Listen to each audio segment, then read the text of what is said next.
মোকাবেলা করবো। তোমরা যদি কোনো সাংস্কৃতিক এজেন্ডা চাপিয়ে দিতে চাও, আমরা সকল ঐক্যবদ্ধ হয়ে তোমাদের ইসলাম বিরোধী সাংস্কৃতিক এজেন্ডাকে সাংস্কৃতিক পন্থায় আমরা মোকাবেলা করবো।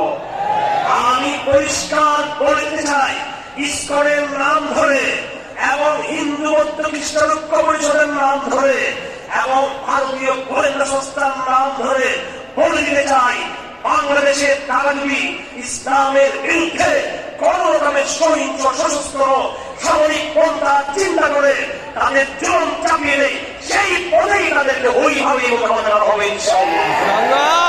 কথা পরিষ্কার, তোমার আচরণ যেমন হবে আমার সাথে, আমার আচরণ তোমার সাথে তেমনি হবে, সেরকম হবে। আমার ভাইয়েরা, আমি চাপাবাজ না, আমি আপনাদেরকে শুধু আপনাদের নারী তাকবীর স্লোগান শোনার জন্য আমি আমার এই কথাগুলো বলছি তা নয়। এই বক্তব্য আমি আমার আবেগের জায়গা থেকে নয়, এই বক্তব্য আমি আমার উত্তেজনার জায়গা থেকে নয়।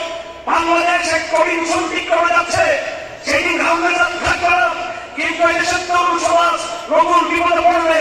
আমি তোমাদেরকে সেই বিপদ সম্পর্কে সতর্ক করে দিতে চাই। আমি তোমরা মনে করিও না আগামী দিনের একটা দিকে বিশ্ব দিয়ে তোমাদের সমস্যার সমাধান হয়ে যাবে।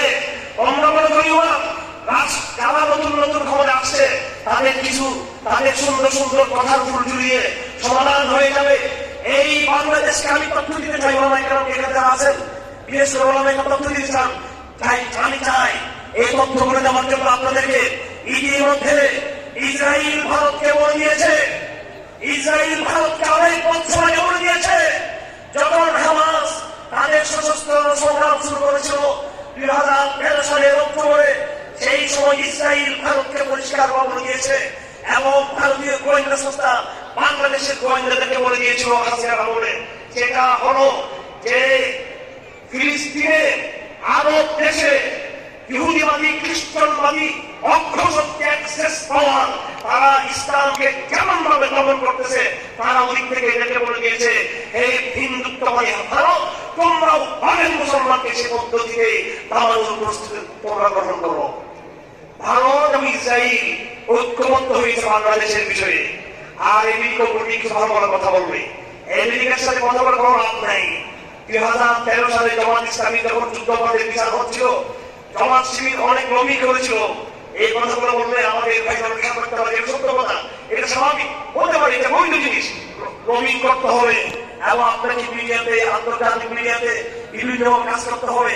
আমরা সরকার মনে করেছিলাম এই চুলটা লবির কারণে, মিডিয়ার মধ্যে পাল্টা অবস্থানের কারণে এবং মুসলিম বিশ্বের বিভিন্ন দল সংগঠনের সুচার হওয়ার কারণে ডক্টর ইউসুফ কাযাবি রহমতুল্লাহ আলাইহি তিনি চিঠি দিয়েছিলেন বাংলাদেশ সরকারকে, ইসলামিক স্কলার চিঠি দিয়েছিলেন, অনেক তদবির হয়েছিল, কিন্তু জামাত নেতৃত্বকে ফাঁসির মঞ্চ থেকে রক্ষা করতে পারে নাই।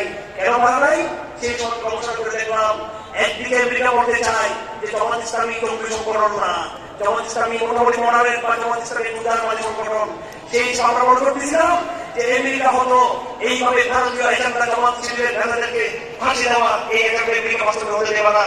কিন্তু সেখানে আরেকটা ঘটনা ঘটে গিয়েছে, এই ঘটনা বাংলাদেশে আবার ঘটবে। সেই ঘটনা কি? আমেরিকার মূল চালিকা শক্তি ডেমোক্রেটিক পার্টি নয়, আমেরিকার মূল চালিকা শক্তি কি পার্টি আপনার? হ্যাঁ হ্যাঁ, একটা ডেমোক্রেটিক পার্টি, একটা কি পার্টি? হ্যাঁ, রিপাবলিক পার্টি। আমার এক চাচা আছে বাংলাদেশে, আমার বাবার চাচা হয় সুকুর চৌধুরী, তিনি আমেরিকান একটা পার্টি করেছেন, আরো 30-40 বছর আগে আমি ছোট থেকে দেখেছিলাম। যাই হোক, রিপাবলিক পার্টি অথবা ডেমোক্রেটিক পার্টি আমেরিকা নয়, আমেরিকাতে গণতন্ত্রকে বিচার করে সেটা দেখার বিষয় না। আমার ভাইয়েরা, আমেরিকাকে শাসন করছে পর্দার আড়ালে, পর্দার আড়ালে। গাছের খাবার দেখা যায়, গাছের শাখা পোশাকা দেখা যায়, কিন্তু গাছের শিকড় দেখা যায় না। এটাকে পলিটিক্যাল সায়েন্সের ভাষায় বলা হয় ডিপ স্টেট। আমেরিকান রাষ্ট্রের ভিতরে আরো রাষ্ট্র আছে, আমেরিকান গাছের নিচে, গণতন্ত্রের বৃক্ষের নিচে আরো শিকড় আছে। আমার ভাইয়েরা, আমেরিকাকে শাসন করছে পর্দার আড়ালে দাজ্জালি ইহুদি গোষ্ঠী। আমেরিকার বেশি আমরা বলি হবে যে no, you are not threat for me. খাবাল ইসলাম, হুজুররা, জামাত শিবির, আপনারা আমাদের জন্য কোনো থ্রেট না। আমরা আপনাদের ভালো, আপনাদের আমরা দেখতে পারি। আপনারা ভালো আছেন, শান্তিপূর্ণ থাকেন, আমরা কোনো ডিস্টার্ব করবো না, এটা আপনাকে বোর্ডিংয়ে বক্তব্য দিবেন। কিন্তু আমার ভাইয়েরা পর্দার আড়ালে তাদের মূল যে চালিকা শক্তি, আল্লাহ কসম খেয়ে বলতে চায়, আমি পলিটিক্যাল সায়েন্সের এমন করে কি আপনার যেটা আমাদের বলি নাই, বাংলাদেশের, পাকিস্তানের, ভারতের, ইউরোপের, সৌদি আরবের অসংখ্য কিতাব বিগত 30 বছর পর্যন্ত আমি বলতে চাই, সেটা হলো যে তারা গোপন শক্তি আমেরিকা ইহুদিবাদীরা তারা যতক্ষণ পর্যন্ত মুসলমানদেরকে চূড়ান্তভাবে দমানোর জন্য তারা পরিকল্পনা গ্রহণ করবে না, যতক্ষণ পর্যন্ত তাদের এজেন্ডাকে সামনে আনবে না, ততক্ষণ পর্যন্ত তারা কিন্তু দমে থাকবে না। এবং তাদের এজেন্ডা হলো যে বাংলাদেশের মুসলমানদের উপরে আরেকটা মেসাকার চালানো। আপনার উপরে তারা দেখতেছেন, রাজনৈতিক বিভিন্ন বক্তব্য শুনতেছেন, সংস্কারের কথা শুনতেছেন, বিভিন্ন অর্থনৈতিক এজেন্ডার কথা শুনতেছেন, কিন্তু তলে তলে ইহুদিদের, দজ্জালি সৈনিকদের একটা এজেন্ডা, সেটা হলো মুসলমানদের উপরে একটা মেসাকার চালানো। আমি চট্টগ্রামের লোক, আমি চট্টগ্রামে বসবাস করি, আজ থেকে প্রায় 40 বছর পর্যন্ত আমি আরাকানের, আমার পার্শ্ববর্তী দেশ মায়ানমারের আরাকানের মুসলমানদের দূরবস্থা থেকে আসছি।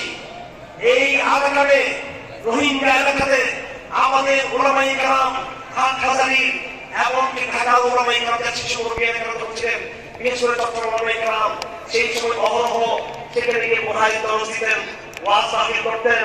আমার ভাইয়েরা, আপনারা সকলে জানেন যে 2016 সালে, 2012 সালে একবার, 2016 সালে আরেকবার, এরপরে চূড়ান্ত ভাবে কয়েক বছর আগে এই রোহিঙ্গাদের উপরে যে মেসাকার চালানো হলো, এখন মাত্র কয়েক মাস আগে মুসলমানরা একটা বড় একটা এলাকায় তারা সেখানে হামলা করেছে এবং মুসলমানরা রোহিঙ্গাদের বিদ্রোহী একটা সংগঠন তারা মিলেছে, মেরার পর তার সরকারের উপর চাপ তৈরি করেছে।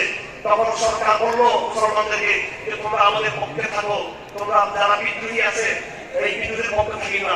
তখন মুসলমান শব্দ দিল যে আমরা সরকারের পক্ষে থাকার জন্য পূর্ব শর্ত হলো আমাদের পাবলিকের সেন্টার যে মার্কাজ ওটা করে দিতে হবে। এই খবর বাংলাদেশে কারো নাই, কারোর খবর নাই।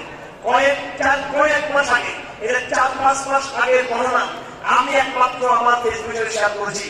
মুসলমানদের চাপে, জিহাদের চাপে এবং প্রতিরোধকামীদের শক্তির হয়ে তারা বলছে কি আমি পাবলিক জামাতের মার্কাজ করে দিচ্ছি। আলহামদুলিল্লাহ, আমার জানার মধ্যে মায়ানমারে বছরের পর বছর যে পাবলিকের বন্ধ হয়ে গিয়েছিল, সেটা আলহামদুলিল্লাহ এখন খোলা আছে। আমার ভাইয়েরা, এই আকালে